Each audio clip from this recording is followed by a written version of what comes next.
E aí pessoal, tudo bom com vocês? Hoje vamos dar continuidade ao conteúdo Máquina Simples. Hoje será a nossa aula 2. Pois bem, só recapitulando, na aula passada, a gente discutiu um pouco, introduziu o conceito do que seria máquinas, e também máquinas simples, e também evidenciamos os aspectos históricos das criações dessas máquinas simples, das principais máquinas simples que ainda estão presentes até hoje no nosso dia a dia, beleza? Pois bem, na aula de hoje iremos dar continuidade às aplicações dessas dessas ferramentas que são denominadas de máquinas simples, tá bom? Pois bem, então agora nós iremos deduzir, conceituar um sistema de polias, tá bom? Bom, polias ou rodanas tem dois tipos de polias, há dois tipos de polias, tá? Que são as fixas e as móveis. Como assim, professor? Fixa ou móvel? Como é que ela funciona? Como é que são constituídos esse tipo de polia? A gente irá ver agora, a partir de agora, como é o funcionamento respectivamente, das polias fixas e das móveis, tá bom? Então, polia fixa, como vemos aqui no slide, ela é denominada com esse nome fixa porque a polia não está presa ao objeto que será movimentado, Nesse caso aqui, ó, uma caixa, tá bom, pessoal? Uma caixa aqui com um determinado peso, tá? Então, mas sim, a superfície como o teto, Então a polia aqui, nesse caso de fixa, ela está presa em por causa do nome, em um local fixo, Nesse caso o teto, como exemplo. No entanto, a polia é livre para girar. Então, nesse caso aqui, a gente está vendo aqui nessa imagem, a ilustração, do homem puxando esse objeto, tá? Bom, uma das principais características da polia é que a mesma pode mudar a direção de aplicação de uma força. O homem está aplicando uma força, o esforço dele, e aqui, com a partir da polia, está puxando esse objeto, tá bom? Mas, professor, o que é a direção? O que é a direção, neste caso que fala, a direção de aplicação de uma força? Então, pessoal, direção nada mais, nada menos do que a força que está agindo na horizontal, nesse sentido, ou na vertical, tá bom? Desta forma, Essa é a direção. Espero que tenha ficado entendido essa parte. As polias, as polias fixas, em ambos os casos, a força que o indivíduo tem de aplicar, a força que o indivíduo tem de aplicar aqui, ó, nesse caso, deixa eu apagar aqui para ficar mais fácil.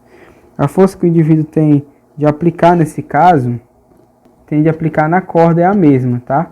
Só no dos casos ele pode puxar a corda para cima ou para baixo, Como eu falei, é o conceito de direção.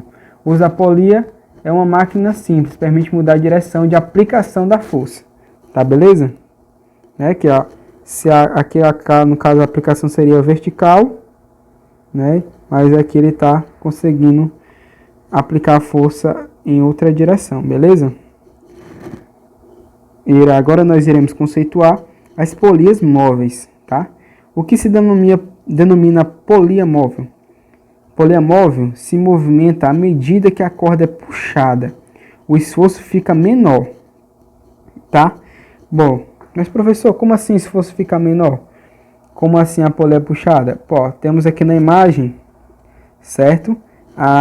Um caso aqui de uma polia fixa, como a gente acabou de analisar, o esforço e a resistência, Nesse caso, o peso do objeto, tá bom? No outro caso aqui, no caso B, esse caso aqui, a gente vê a polia fixa trabalhando junto com a móvel. Logo, a móvel diminui o esforço da pessoa, né, no momento de estar puxando o objeto. Ou seja, a resistência, né, desse objeto aqui se torna menor. Ou seja, quanto mais adicionarmos polias móveis, menor será o esforço realizado pela pessoa. Assim, podemos deduzir que quanto maior o número de polias móveis, menor o esforço necessário para erguer um objeto. Cada polia móvel reduz a força, né, o esforço realizado pela pessoa pela metade, tá bom? Logo, desta forma, verificamos que quanto maior o número de polias móveis, menor deve ser a força aplicada à corda para suspender um mesmo objeto. De forma que constata-se que para cada polia móvel empregada, a força que deve ser aplicada fica reduzida à metade. Ou seja, pessoal, cada vez que introduzir mais polias móveis, cada vez mais iremos diminuir o esforço, certo? Aqui no momento de puxar o objeto, tá? Nesse caso aqui a gente pode aplicar, né, ao levantamento, né, de grandes pesos, né, que a gente vê, né, por exemplo, o guincho, né, e entre outros, tá bom? Logo, pessoal, antes de dar continuidade na aula, a gente pode concluir que o sistema de polias se encaixa perfeitamente no conceito de máquina simples, né? Que máquinas simples, como já foi dito, são dispositivos capazes de alterar força, né? Então, conseguimos aqui demonstrar que o sistema de polias consegue mudar essas forças, tá? Mas vocês podem perguntar, professor, ainda tenho dúvida. A gente, na próximo slide aqui, eu irei evidenciar, né, irei desenhar aqui para vocês, para ter uma aprendizagem mais significativa, né, o esboço de como acontece essa divisão, né, esse reduzimento da força, né, do esforço que é realizado no momento de puxar o objeto, tá bom? No próximo slide iremos abordar isso, certo, pessoal? Bom, galera, aqui temos um exemplo, certo? Um exemplo aqui das rodanas, tá bom? Para ficar mais demonstrativo para vocês, certo? Bom, inicialmente vamos considerar que aqui essa caixa tem um peso de 20 newtons, tá bom? Newtons, para quem não sabe, é a unidade de medida de força, tá bom, galera? Então, aqui a caixa, né, tem um peso de 20 newtons, certo? Beleza, pessoal. Bom, inicialmente, né, como vamos distribuir aqui as forças, né? Aqui esse preto aqui é o fio, tá? Fio aqui é o fio, tá bom, galera? Bom, esse fio aqui, ele inicialmente, né, como ele tá aqui na primeira rodana, ele tá aqui, ó, de um lado aqui, nesse primeiro caso. Esse primeiro lado aqui ele tem 10 newton. E aqui, desse outro lado, tem 10 newton. Mas por que, professor? Ele está distribuído aqui desse lado e desse lado 10 newton? Não é porque se a gente somar 10 mais 10, dará 20, né? Porque esse caso aqui é a primeira rodana está presente, tá bom? No entanto, pessoal, se a gente, né, neste caso, a gente vai o quê? Se aqui tem 10, né, do lado do menino, aqui do garoto, também terá 10 newtons. Logo, né, pode constatar que com a única rodona móvel, aqui, né, nessa aqui de azul, o peso da caixa, né, esses 20 newtons, diminuiu pela metade. Ou seja, a gente conseguiu aqui, só por meio dessa nossa ilustração aqui, pequena ilustração, concluir, né, conseguir provar que realmente uma polia móvel, uma polia, consegue diminuir o esforço né, nesse caso aqui, da pessoa que está puxando a caixa. Tá ok, pessoal? Iremos agora, né, nomear e determinar outra ferramenta que é denominada de máquina simples, que é a roda-eixo. Bom, roda-eixo nada mais é do que o uso de rodas e eixos para facilitar a realização de alguma tarefa ou de um trabalho. Ou seja, é um facilitador para realizar deslocamentos de objetos ou corpos, tá certo? Ou seja, o conjunto roda-eixo é uma máquina simples. Muitas máquinas complexas, como automóveis, motocicletas e trens, apresentam o conjunto roda-eixo em sua composição. Pois bem, pessoal, roda-eixo é como foi determinado, ajuda no transporte de objetos pesados, tá certo? Ele diminui, como está aqui na imagem, como podemos ver na imagem, ó, sem aqui nesse primeiro caso aqui, ó, o esforço é maior da pessoa empurrando a caixa, porque não há a utilização dessa roda-eixo, né? Do auxílio dessa máquina simples. No entanto, se a gente olhar aqui para a figura ao lado, com a utilização dessa roda-eixo, né, o esforço se torna menor, tá certo? Igual compreendido aí, né? No próximo slide, iremos discutir outra máquina simples, que essa também foi construída por Arquimedes, tá bom? Bom, uso de o que é a alavanca, tá bom, pessoal? O uso de alavanca nos ajuda a mover algo pesado ou difícil de se deslocar de uma forma mais fácil. Bom, a alavanca é constituída por uma haste resistente e um ponto de apoio, denominado flúcor, como podemos ver aqui, ó, na imagem.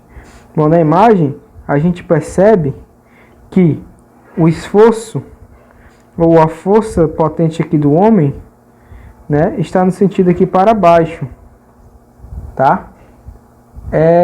E com isso, né, com essa alavanca, consequentemente a força aqui do homem na imagem será menor para que ele consiga mover a pedra, né, com a utilização da alavanca. Bom, podemos dizer também que as alavancas fazem parte do nosso cotidiano. Quando alguém usa um pé de cabra para mover um prego de alguma madeira ou de outra superfície, está usando uma alavanca. As gangorras que as crianças brincam no parque, as balanças de 2 pratos também são exemplos de alavanca. Tá bom, pessoal? Agora iremos conceituar outra máquina simples, né? Outra ferramenta que se denomina de máquina simples é a engrenagem. Bom, as engrenagens são rodas com dentes ao redor. Esses dentes se encaixam em dentes semelhantes de uma ou mais engrenagens vizinhas. Um exemplo de 2 engrenagens aparece no desenho. Então, aqui temos exemplos de engrenagens. Aqui está descrito o movimento da mesma, né, da engrenagem maior, e aqui do lado a engrenagem menor. Neste esquema aqui que está visualizando, as 2 engrenagens giram em sentidos opostos. Ou seja, esta aqui gira para esse lado, como eu mostrei, e essa aqui, né, gira para o outro lado. Assim, pessoal, quando giramos uma dela, a outra gira também. Assim, o conjunto de 2 engrenagens permite que o movimento de uma delas seja transferido para a outra. Tá certo? Mas você pode perguntar, professor, mas para que a gente vai usar? Qual a aplicação das engrenagens no nosso dia a dia? Bom, não sei se vocês já observaram uma máquina manual de espremer cana, por exemplo. Nela existe uma manivela que as pessoas podem girar, e esse movimento de giro é transmitido por engrenagens como estas aqui descritas na figura. Tá ok? E ainda temos para complementar, né, as aplicações das engrenagens. Assim, pessoal, também podemos dizer que elas também estão inseridas nas bicicletas, né, como na catraca e na coroa da bicicleta. Então, esses são algumas exemplificações, né, da utilização da engrenagem no nosso dia a dia, tá bom? Bom, para finalizar a nossa aula de hoje, nós iremos esboçar, né, estudar aqui um pouco, né, conceituar máquinas complexas. A gente viu que as máquinas simples, né, se fundamentam em princípios básicos, né, por isso se dá máquinas simples. Neste caso, nós iremos só esboçar um pouco, estudar um pouco as máquinas complexas. Bom, mas professor, o que são máquinas complexas?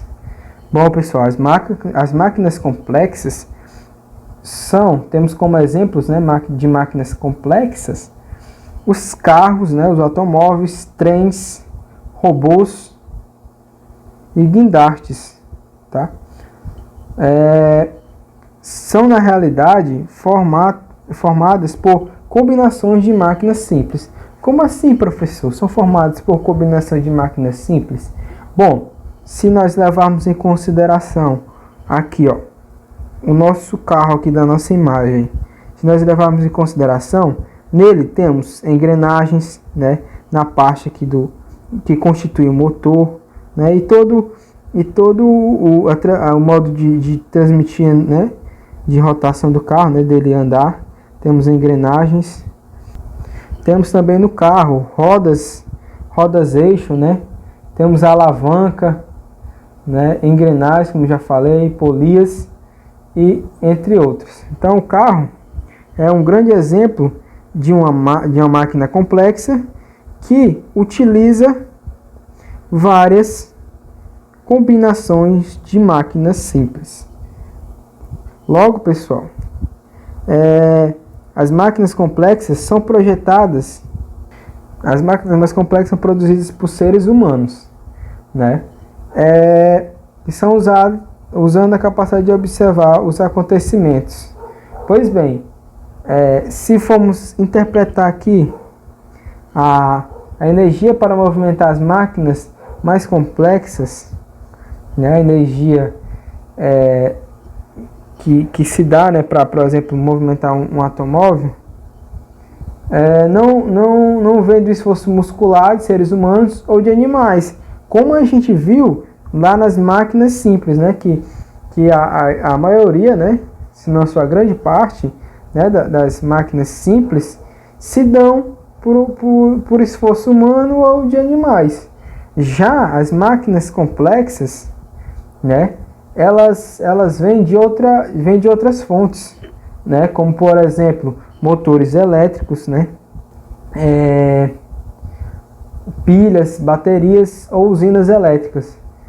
E motores, por exemplo, motores aqui do nosso carro aqui que está demonstrado aqui na nossa imagem, motores que queimam combustíveis, gás natural, derivado de petróleo, né, por exemplo, biodiesel, o etanol, a gasolina, ou entre outros combustíveis, certo?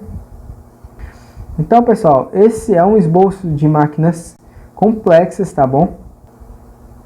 Assim, pessoal, nós terminamos o nosso apanhado, né, nosso estudo de máquinas simples, né, e também, neste último caso aqui, complexas, né, nessa nossa última aula, tá certo?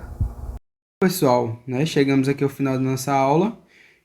Aqui temos a nossa atividade, tá? Atividade da aula de hoje, né? E também a atividade final, né? Porque chegamos ao final do nosso conteúdo, né, de máquinas simples, tá bom? Essas duas questãozinhas aqui para vocês responderem. Então, espero que todos tenham compreendido, né, os conceitos abordados aqui nesta aula. E agradeço por estarem assistindo a aula.